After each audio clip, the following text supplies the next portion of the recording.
ನಮಸ್ಕಾರ ಸ್ನೇಹಿತರೆ, ನಮ್ಮ ಪ್ರಕೃತಿಯಲ್ಲಿ ಅನೇಕ ರೀತಿಯ ಗಿಡ ಮರ ಬಳ್ಳಿಗಳಿದೆ. ಒಂದೊಂದು ಗಿಡನೂ ಒಂದೊಂದು ಔಷಧಿಯುಕ್ತ ಅಡಕವಾಗಿದೆ ಔಷಧಿಗಳು. ಈ ಸಸ್ಯಕೋಶಗಳಿಂದ ಸಸ್ಯಜನ್ಯಗಳಿಂದ ನಾವು ಅನೇಕ ರೀತಿಯ ಲಾಭಗಳನ್ನು ಪಡಿಬೋದು. ಸ್ನೇಹಿತರೆ,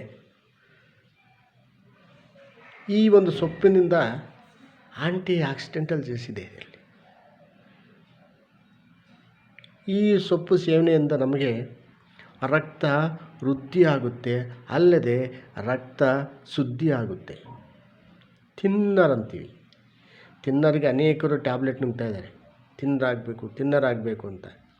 ಈ ಸೊಪ್ಪನ್ನು ನಮ್ಮ ಪ್ರಕೃತಿಯಲ್ಲಿ ಅತಿ ಹೆಚ್ಚಾಗಿ ಸಿಗುತ್ತೆ. ಎಲ್ಲಿ ಬೇಕಾದರೂ ಈ ಸೊಪ್ಪನ್ನು ಹಾರ್ವೆಸ್ಟ್ ಮಾಡ್ಕೊಂಬಂದು ಈ ಥರ ಬಿಡಿಸಿ, ಅಂದರೆ ಹೂವು ಜಾಸ್ತಿ ಇರ್ತದೆ, ಈ ಥರ ಹೂವು ಜಾಸ್ತಿ ಇರ್ತದೆ, ಆ ಹೂವನ್ನು ಸೇವನೆ ಮಾಡ್ಬೋದು. ಅದೇನಪ್ಪ ಅಂದರೆ ಸ್ವಲ್ಪ ಸೌಂಡ್ ಬರ್ತದೆ, ಕಟ ಅಂತ ಸೌಂಡ್ ಬರ್ತದೆ ಬೀಜ. ಆದ್ದರಿಂದ ಈ ಹೂವನ್ನು ಬಿಡಿಸಿ ಈ ಥರ ಶೇಖರಣೆ ಮಾಡಿ ಹಾರ್ವೆಸ್ಟ್ ಮಾಡಿಕೊಂಡು ಅದನ್ನು ಚೆನ್ನಾಗಿ ತೊಳೆದು ಸಣ್ಣ ಕಟ್ ಮಾಡಿ ಬೇಳೆ ಹಾಕಿ ಇದನ್ನು ಪಲ್ಯವಾಗಿ ಮಾಡ್ಬೋದು. ಇದೇನಪ್ಪ ಅಂದರೆ ಇದು ಹೆಸರು ನಾಟಿ ಅರವೆ ಸೊಪ್ಪು ಅಥವಾ ವೈಲ್ಡ್ ಅರವೆ, ಅಥವಾ ಈ ತೆಲುಗಲ್ಲಿ ಸೆಂಚಿಲಾಕು ಅಂತಾರೆ. ಇದರ ಒಂದು ಬಟಾನಿಕಲ್ ನೇಮ್ ಬಂದು ಡಿಜಿವರಿಯಾ ಅವರೆನಿಸ್ ಅಂತ. ಇಷ್ಟು ನಾಮಗಳಿರುವಂತಹ ಈ ಒಂದು ಸಸ್ಯವನ್ನು ಇದರ ಬೇರು ಸಮೇತ ಕಲೆಕ್ಟ್ ಮಾಡಿಕೊಂಡು ಇದನ್ನು ಸೊಪ್ಪು ಬಿಡಿಸ್ಕೊಂಡ ಮೇಲೆ ಈ ಥರ ಇದನ್ನು ಸಣ್ಣ ಕಟ್ ಮಾಡಿ ಒಂದು ಪಾತ್ರೆಗೆ ಹಾಕಿ ಅದನ್ನು ಚೆನ್ನಾಗಿ ಕಾಯಿಸಿ ಅದಕ್ಕೆ ಸ್ವಲ್ಪ ಕರಿಮೆಣಸು ಪುಡಿ ಹಾಕಿ ಅದನ್ನು ಸೇವನೆ ಮಾಡ್ತಾ ಬಂದರೆ ರಕ್ತ ಎಷ್ಟೇ ಗಟ್ಟಿಯಾಗಿರಲಿ ತಿನ್ನಾಗುತ್ತೆ. ಅಷ್ಟು ಶಕ್ತಿ ನಮ್ಮ ಪ್ರಕೃತಿಗಿದೆ. ಇದು ಹಳ್ಳಿ ಕಡೆ ಹೊಲ ಗದ್ದೆಗಳಲ್ಲಿ ಸಮೃದ್ಧಿಯಾಗಿ ಅತಿ ಹೆಚ್ಚಾಗಿ ಬೆಳೆದಿರ್ತಾರೆ. ನೋಡಿ ಎಷ್ಟು ಸಮೃದ್ಧಿಯಾಗಿ ಬೆಳೆದಿದೆ, ನೋಡಿ ಎಷ್ಟು ಬೇರಿದೆ. ಈ ಕಾಂಡ ಇಲ್ಲಿ ಕಟ್ ಮಾಡಿಕೊಂಡು ಈ ಹೂವು ತೆಗೆದು ಈ ಹೂವನ್ನು ಮತ್ತೆ ಕಷಾಯ ಮಾಡ್ಕೋಬೋದು. ಒಳ್ಳೆ ಡೈಜೆಷನ್ಗೆ ಒಳ್ಳೆಯದು, ಮತ್ತು ಕಣ್ಣುಗೊಳ್ಳೆಯದು. ಮೇಯ್ನು ರಕ್ತವನ್ನು ಥಿನ್ನರ್ ಮಾಡೋ ಶಕ್ತಿ ಈ ಒಂದು ಸೊಪ್ಪಿಗಿದೆ ಸ್ನೇಹಿತರೆ. ಇದು ಎಲ್ಲ ಕಡೆ ಸಿಗ್ತದೆ ಇದು. ಆದರೆ ಜನಗಳು ಇದನ್ನು ಏನು ಸೊಪ್ಪು ಅಂತ ನೆಗ್ಲೆಕ್ಟ್ ಮಾಡ್ತಾರೆ. ನೋಡಿ, ಅದರ ಹೂವು ಈ ಥರ ಇರ್ತದೆ.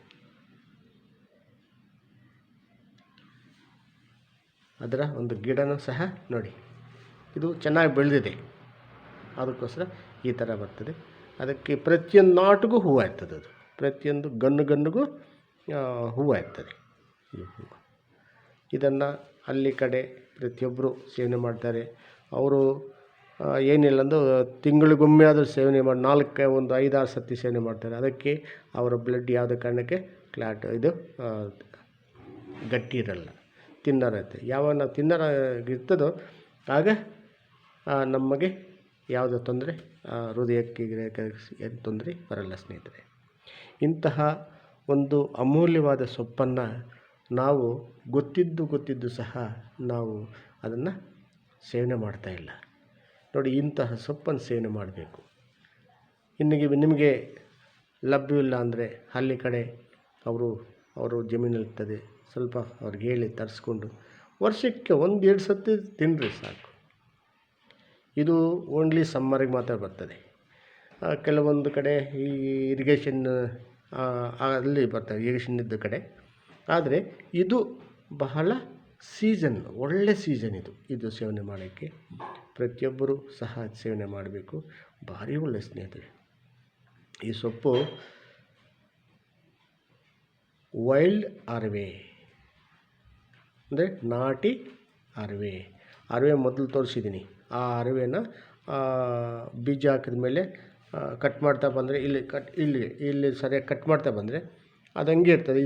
ಇದು ತೆಗಿಯಲ್ಲ, ಮತ್ತೆ ಸ್ಫೋಟ ಆಗುತ್ತೆ. ಅದು ಇದು ವೈಲ್ಡು.